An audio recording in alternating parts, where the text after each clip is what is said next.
다음은 연금 지급 개시 연령에 대해서 말씀을 드리겠습니다. 현재 법 시행하고 있는 제도를 기준으로 말씀드리면 원칙적으로 연금은 65세가 도달한 때부터 지급을 받을 수가 있습니다. 다만 이제 예외적으로 규정을 두고 있는데요. 즉 65세에 도달되기 이전이라도 연금을 지급받을 수 있는 예외적인 조건이 되겠습니다. 몇 가지가 있는데요. 정년 또는 근무상한 연령에 도달한 때, 또는 계급 정년에 도달한 때, 또 하나는 직제와 정원의 개폐로 인하여 퇴직한 때, 또 하나는 장애 등급 1급에서 7급에 해당해서 장애 상태가 된 때, 이런 경우에는 예외적으로 65세가 도달되지 않더라도 연금을 지급받을 수가 있습니다.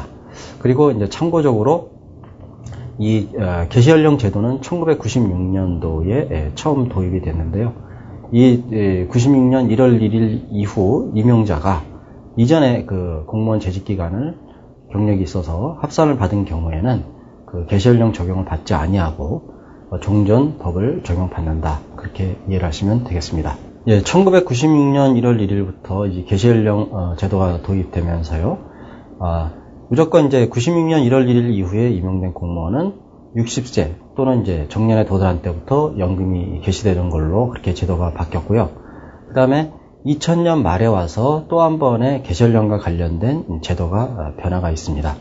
그것은 여기 표에서도 보시다시피 이제 두 가지가 있는데요. 한 가지는 2000년 말 현재 재직기간이 20년 이상인 공무원은 언제든지 퇴직과 동시에 연금을 지급받을 수 있도록 그렇게 되어 있고요. 그것은 이제 종전과 동일한 기준입니다. 다만 20년이 미달하는 공무원의 경우에는 그 미달 기간에 두 배를 이후 기간 동안에 그 두 배를 근무를 하는 거, 또 하나는 퇴직 연도별로 정해진 개시 연령이 있습니다. 그 개시 연령 두 가지를 비교를 해서 먼저 도래하는 시점부터 연금을 지급하도록 그렇게 제도가 바뀌었습니다. 그래서 2001년 1월 1일부터 이제 시행이 되어 있는 것인데요.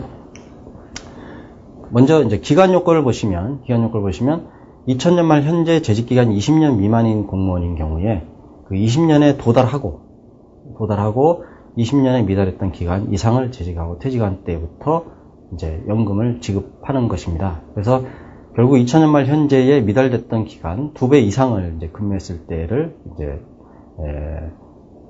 가정하는 것이고요.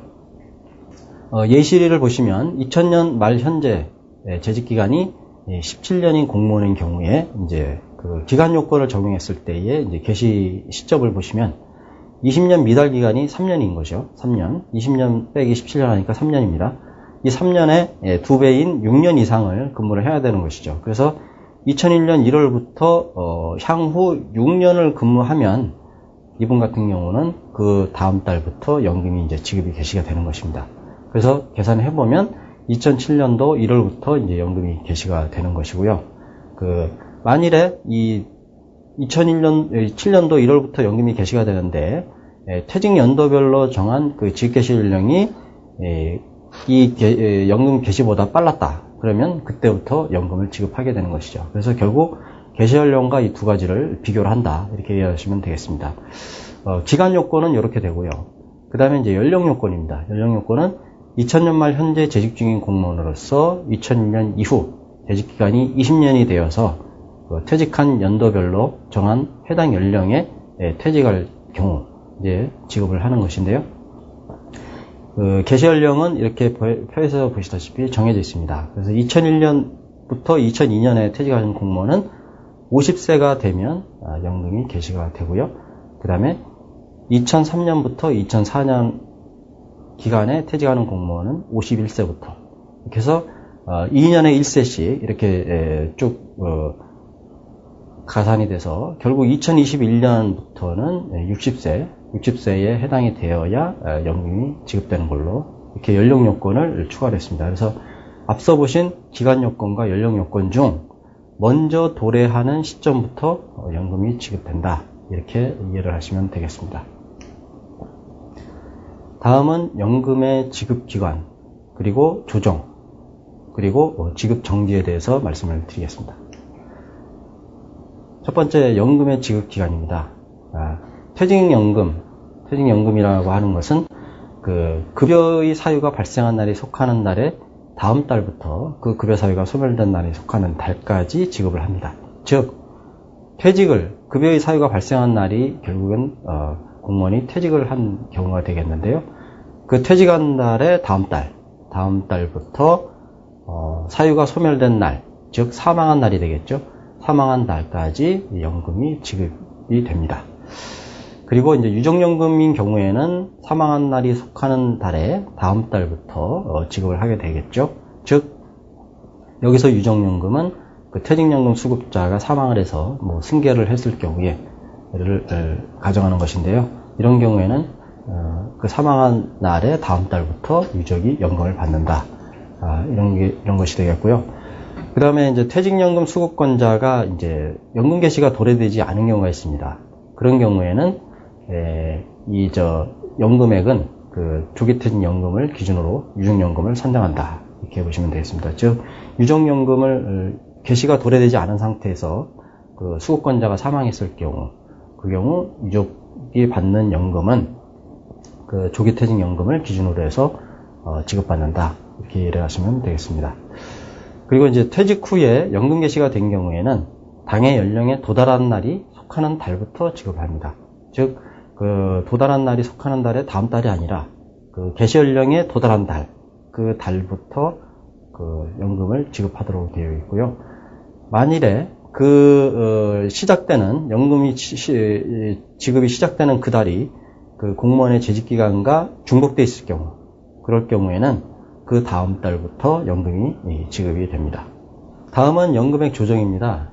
매월 받는 연금액이라고 하는 것은 내년도 일정 지수에 따라서 그 연금액을 조정하게 되어 있습니다. 연금법에서는 그 조정 기준을 다음과 같이 열거를 하고 있는데요. 그 통계법 제3조의 규정에 의해서 통계청장이 매년 고시하는 소비자 물가지수 변동률을 적용한다. 이렇게 되어 있고요. 그 다음에 매년 1월부터 12월까지 이 물가지수를 적용토록 되어 있습니다. 그렇게 되어 있고, 이 물가지수를 전면적으로 적용하는 기준일은 2015년이 되겠고요. 그러면 현재는 조정 기준을 좀 달리하고 있는데, 그 조정 기준을 달리하는 방법을 잠깐 설명을 드리겠습니다. 밑에서 그 조정 예시에서 보시다시피 그 전국 소비자 물가 변동률과 그 다음에 공무원 보수 인상률을 비교를 하도록 되어 있습니다. 그래서 전국 소비자 물가 변동률이 공무원 보수 변동률과 3% 이상 차이가 발생했을 경우에 그 각 연도별로 공무원 보수 변동률과의 차이가 3%를 초과하지 않도록 조정한다. 이렇게 되어 있습니다. 그래서 이렇게 조정하는 것은 결국 2014년까지 이런 방식으로 연금액을 조정하고, 그 다음에 2015년부터는 전면 이제 물가 변동률로 이제 적용토록 그렇게 되어 있고요.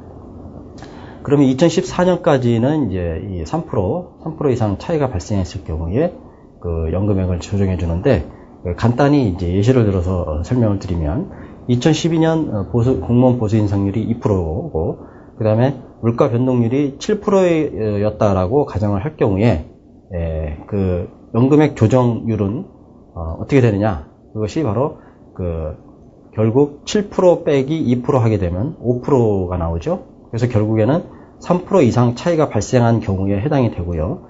이 경우에는 그 3% 부분만큼을 보수 인상률에다가 가산을 해준다. 이렇게 되는 것이죠. 그래서 2% 플러스 3% 해서 결국 5%의 연금액을 인상하는 그런 효과가 발생하게 됩니다. 그래서 이런 식으로 물가 변동률과 공무원 보수 인상률을 비교를 해서 그 연금액을 조정토록 해준다. 2014년까지는 그렇게 제도가 운영되게 되어 있습니다. 다음은 이제 연금의 지급 정지에 대해서 설명을 드리겠습니다. 연금을 수급하고 계신 분들이 일정 요건에 해당이 되면 연금이 전액이나 또는 일부 정지되는 그런 사례가 발생할 수 있습니다. 그래서 크게 나눠서 전액 정지와 일부 정지 이렇게 말씀을 드릴 수가 있는데요. 전액 정지인 경우에는 퇴직연금 또는 장애연금 수급자가 공무원이나 군인, 사립학교 교직원 직원으로 임용이 된 경우에 그 재직기간 동안의 연금을 전액을 정지하는 경우입니다. 즉 이런 그 3개 공적연금 기간에 재가입이 되어 있을 경우에는 그 기간 동안 전액을 정지를 한다, 이렇게 이해를 하시면 되겠고요. 또 하나는 이제 일부 정지가 있습니다. 일부 정지라고 하는 거는 연금 수급자가 연금 외에 매년도 근로소득 또는 사업소득이 있어서 그 소득이 전년도 근로자 평균 임금월액을 초과하는 경우 연금액의 일부를 정지하는 경우입니다. 그래서 여기서 이제 근로소득이나 사업소득을 산정하는 기준은 그 필요경비 또는 근로소득 공제 후에 그 소득금액을 의미합니다. 그래서 그 소득이 결국 전년도 근로자 평균 임금월액을 초과했을 경우 그 초과한 부분에 대해서 구간별로 이제 연금 정지를 하게 되는데요. 여기서 예외적으로 소득으로 포함을 하지 않는 것이 있습니다. 그것은 이자나 배당, 부동산 임대 소득, 이런 소득들은 정지 대상 소득에서 제외를 하고 있습니다. 그래서 그 일부 정지 금액을 산정하는 방법을 이제 구간별로 보면 그 초과 소득 월액, 즉 전년도 근로자 평균 임금 월액과 당해년도 근로소득 월액 또는 사업소득 월액, 이게 그 차가 초과 소득 월액이 결국 50만 원 미만인 경우에는 100분의 30%가 되겠죠. 30%의 연금을 매달 이제 정지를 하는 것이고요. 그렇게 이제 구간별로 정지를 하게 되고, 최고 이제 200만 원 이상인 경우에는 이제 90만 원 플러스 200만 원 초과 소득 월액의 70%, 이렇게 금액을 산정해서 매달 연금을 정지하고 있습니다. 그래서 밑에서 그 정지금액 산정 예시를 잠깐 보시면, 현재 2012년이죠. 2011년도 근로자 평균 임금월액이 301만 8,720원으로 공시가 되어 있습니다. 그래서 만일에 연금을 매달 200만 원을 받는 연금 수급자가 이제 취업을 해서 이제 근로소득 공제 후 연간 소득액이 4,800만 원이다. 이 경우에 이제 정지할 금액이 어떻게 되느냐? 그걸 이제 산정한 예시인데요. 소득 월액을 구하게 되면 연간 4,800만 원이니까요. 12월로 나누게 되면 이제 매월 소득이 400만 원입니다. 400만 원이 나오고, 그 다음에 초과 소득 월액은 400만 원에서 전년도 근로자 평균 임금 월액 301만 8,700원을 빼죠. 빼게 되면 결국 98만 1,280원이 초과 소득 월액이 되는 것이죠. 그래서 98만 1,280원은 결국 위 표 구간에서 50만 원 이상 100만 원 미만 이 구간에 해당이 됩니다. 그래서 정지 금액을 이제 산정하는데요. 결국 이제 15만 원 플러스 50만 원 초과 소득 월액의 40%니까 48만 1,280원에 40%를 적용해서 나온 금액, 최종적으로 34만 2,512원을 매달 이제 연금에서 정지를 하게 되는 것입니다. 다음은 이제 퇴직급여 지급 특례 등에 관해서 설명을 드리겠습니다. 먼저 이제 행방불명자에 대한 이제 급여 지급입니다. 그 급여를 받을 수급자가 갑자기 이제 행방불명이 되었을 때에 이제 급여를 지급하는 요건이 되는데요. 먼저 이제 청구 요건으로서는 퇴직급여를 받을 권리가 있는 자가 1년 이상 행방불명인 경우 그의 이제 상속인이 될 자의 청구에 의해서 이제 지급하는 경우인데요. 이 경우에 이제 상속인은 공무원연금법상 유족의 범위에 해당되는 자여야 합니다. 즉 배우자, 부모, 손자녀, 조부모, 이렇게 유족의 범위에 해당되는 자가 이제 청구를 하도록 되어 있고요. 그러면 이런 행방불명 사실의 증명은 이제 여러 기관에서 확인을 해주고 있는데요. 특별자치도지사 또는 시장, 군수, 구청장 또는 경찰서장 또는 연금 취급기관장이 확인을 합니다. 확인 서류는 행방불명 확인서가 되겠고요. 이러한 이제 확인 서류에 의해서 행방불명 사실이 이제 확인이 되면 그때부터 이제 급여를 청구할 수 있는 그런 권리가 주어집니다. 다음은 이제 급여를 연금으로 이제 청구한 경우가 되겠는데요. 그 행방불명자가 퇴직연금 또는 조기퇴직연금을 지급받을 이제 권리가 있는 때부터 지급을 하는 겁니다. 하는 건데, 그 연금 개시월로부터 3년까지는 퇴직연금으로 지급을 하고요. 그 다음에 3년이 지났을 경우에는 이제 유정연금, 즉 퇴직연금의 60%로 해서 그렇게 이제 지급을 합니다. 지급을 하고요. 다음은 이제 급여를 일시금이 아닌 연금으로 이제 청구한 경우가 되겠습니다. 연금으로 청구한 경우에는 이제 행방불명자가 그 퇴직연금 또는 조기퇴직연금을 지급받을 권리가 있는 때부터 연금을 지급합니다. 즉 개시 도래가 안 돼서 아직 그 지급 시기가 안 됐을 경우에는 당연히 지급을 하지 않는 것이고요. 그 시기가 도래됐을 때부터 이제 연금이 지급되는 것인데요. 연금 지급 개시일로부터 3년까지는 퇴직연금액으로 지급을 하고요. 그 다음에 3년 이후에는 그 유정연금액으로 지급을 합니다. 즉 퇴직연금액의 60%로 그렇게 계산을 해서 유정연금액으로 지급을 하는 것입니다. 다음은 급여 종류 변경 신청입니다. 먼저 급여는 퇴직급여가 됐던 유족급여가 됐던 급여를 수급하고 나서 본인의 사정에 의해서 변경을 하게 되는 사례가 발생합니다. 그 경우에 급여의 변경은 급여의 지급일로부터 30일 이내에 신청을 하도록 되어 있습니다. 30일이 도과하게 되면 절대로 변경이 불가한 것이죠. 다만 연금인 급여의 경우에는 그 최초 지급일로부터 30일 이내에 신청을 할 수 있도록 그렇게 되어 있습니다. 그래서 만약에 연금을 청구하신 분인 같은 경우에 일시금이 지급되고 연금이 뭐 다음 달에 지급이 시작된다.